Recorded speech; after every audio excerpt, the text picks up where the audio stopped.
little X-on-X situation. We are getting ready for this situation. Man, do they need Jalen Green to find that gear that he had over a week ago when he had over 38 points in Game 2, averaging just 9 points on 37% shooting from the field over his last 3. Malika Andrews and the Countdown crew gets us ready for Rockets Warriors. Hey, girl. Hey, girl. Elle, thank you so very much. Welcome inside our Los Angeles studios. For the Golden State Warriors, the last time that they were able to win a series, this man was in the building, Bob Myers. He's with us. How lucky are we as we get set for the Rockets and the Golden State Warriors? All right, my bad. Just saying, Bob, you're a little bit of the secret sauce here. I'm curious, as we look towards the keys to this game, how much does experience matter for this young Rockets squad trying to push this series to 7 in a hostile road building? It's a big factor, okay. Malika. So, look, this game's going to go 3 different ways. Houston blows out the Warriors. I don't think that happens. Warriors blow out Houston. Maybe. Probably a close game, okay? So when you talk about experience, this is my thing with the Rockets, and it's not a knock on them. I think they're coming. They're going the right direction. It's a close game. I'll ask Stephen A. Perk, you, Malika, who are they going to in the last 2 minutes? I think I know what you're going to say. Şengün, is that good enough? That's the question with this Rockets team, because we know where the Warriors are going. They actually can go to 2 guys that have done it at a high level. You talk about experience. And, in fact, has earned nicknames to affect playoff teams. They have resumes, as people say. Right. Who has a resume? And Van Vliet's a champion, but who on Houston is that guy? Well, I tell you this, when I travel to L.A., I'm alone. I'm away from the wife. So I'm allowed to do certain things when I go to sleep at night. And I'm in my hotel room. Where are we going? I don't know where we're going.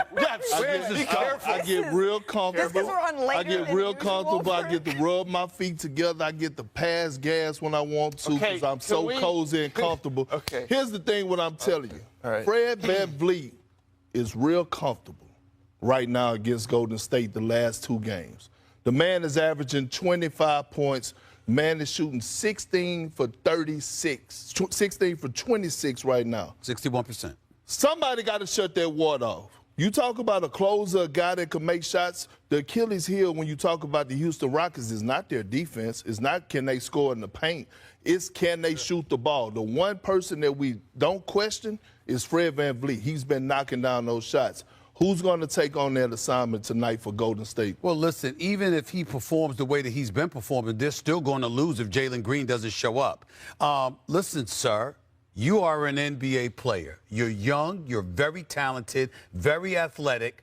It doesn't escape anybody that you scored 38 points in Game 2. But you know when you scored that 38 points? When Jimmy Butler went down, when Jimmy Butler got hurt. The other 4 games of this series, Jalen Green has 7, 8, 9, and 11 points. That is an atrocity for somebody as talented and somebody that's being relied upon by Ime Udoka and that Houston Rockets squad as much as he is. If he shows up tonight, guess what? VanVleet doing what he does spells trouble for the Golden State Warriors. But even with VanVleet doing what he does, if nobody shows up like Green to help him, they going home. And look, we don't know if Jalen Green's going to. That's what you're saying. Yes. We don't know. Yeah. I know who's showing up. Steph Curry's going to show up, and I think Jimmy Butler. Now, you can't guarantee that, but based on the hundreds of playoff games, we believe they will. If Jalen Green does, Stephen A., like you said, and VanVleet has been great. He's been really good. Right. But I still have to say the other 2 guys in a close game, we know what they can do. Jalen Green has 35 points in the rest of those 4 games, 38 in Game 2, 35 combined in the rest of those 4. He said, though, overall, I haven't been myself. I've got to get back to being aggressive and stop overthinking. Mid-series, though, how difficult is that to do, Perk? It's hard, but the great thing I will say about the Rockets that's been impressive is that they've been even killed, right? You know, the playoffs are highs and lows, and it speaks to the leadership of Ime Udoka, but it also speaks, again, to the leadership of Fred VanVleet, a champion. Well, we will Rubbing his dive feet into together. We will dive into all aspects Real of this game at the top of the hour, but Elle, I'm a little afraid for the metaphors that Kendrick Perkins may be bringing at 5 o'clock. I know it got awkward, but there's nothing wrong with Perk tooting. Welcome to NBA Countdown, presented by Hennessy. San Francisco, California. It's been nearly 3 years since the Warriors fan base has seen their team clinch a playoff series at home. And tonight, the Warriors will have a chance to do just that. All eyes will be on that man right there, Steph Curry, coming off his lowest scoring performance this decade. How will the greatest shooter ever bounce back with a trip to the second round on the line? We know the Rockets will be ready, but history not on their side. In the nearly 80 years of the NBA, only 13 teams have overcome a 3-1 series deficit. Can Houston be the 14th? We're counting you down right here on ESPN. But to force a Game 7, the Rockets are going to have to get the win as underdogs. Golden State is favored by 5.5 points. They are 3-0 as favorites so far this series. As we welcome you inside our Los Angeles studio, Bob Myers was a part of each of the last 24 playoff series victories here for Golden State. Kendrick Perkins knows a thing or two about winning in the postseason. And Stephen A. Smith, he has never lost an elimination game. But in all seriousness, this is why we love the game, Stephen A. The stakes are the highest. 48 minutes. It can be the difference between a trip to the next round and a hostile environment on the road. Well, listen, when you saw what happened in the previous series, I mean, if you go to State of Houston, you know Minnesota's waiting. And the reality is that if you go to State, you want to get things over with, get some rest, get Steph Curry as healthy as you possibly can get, and be ready to roll. You're Houston. You're trying to survive and push this back to your home floor for a Game 7. You're young. You're athletic. You've got defensive prowess. You're exceptionally well coached. You have the personnel for the most part to win this series if dudes show up.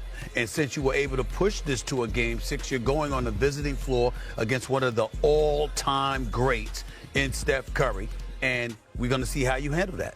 I have some questions. Can Şengün continue to lead them in points, rebounds, assists, and steals? Can Jaylen Green, he's shooting 29% on jumpers. Obviously, that's not going to work. Can Fred VanVleet continue the torrid shooting? Dylan Brooks shooting 44% in the series. Can that continue? Also, can the Rockets play big? They're plus 31 when Steven Adams and Şengün are on the court together. Curry's been more contested in this series than in any series under Steve Kerr. 70% of his shots are heavily contested. And can Jimmy Butler be playoff Jimmy? He has career averages in the playoffs on all the major statistics that are much better than the regular season. Well, the one thing we do know is that the defensive culture that the Rockets have is going to travel, no matter where they playing at. In the Toyota Center, the Chase Center, the YMCA, wherever is going to be there, right? And we saw at home the others made shots. We saw Thompson Twin, what he had, 25. We saw Dylan Brooks have 24. Now, all of a sudden, it's time for the role players, the others of Golden State at home, because we know role players play better at home, to match that energy. We saw in Game 3, Buddy Hield, he came off the bench. He was impactful, double figures. Gary Payton II, he was impactful, double figures. But I'm gonna go to it again. Who's going to shut the water off of Fred VanVleet? A champion. Or one that broke up a happy home with Bob Myers. He did. He was on the Toronto Raptors. Yeah, he broke up a happy home when they won the championship. How about Achilles' tear helped? Yeah, I mean, we can. But what I'm saying is he's been hot. He's been averaging 25 over the last 2 games. So when you question the Rockets and they're shooting, he's the one guy that's been shooting at a very high level over the past 2 games. One thing I know is that the stakes don't get higher than this. Let's just take a visit to how we got here, how the Warriors got to this 3-2 series lead. In Game 1,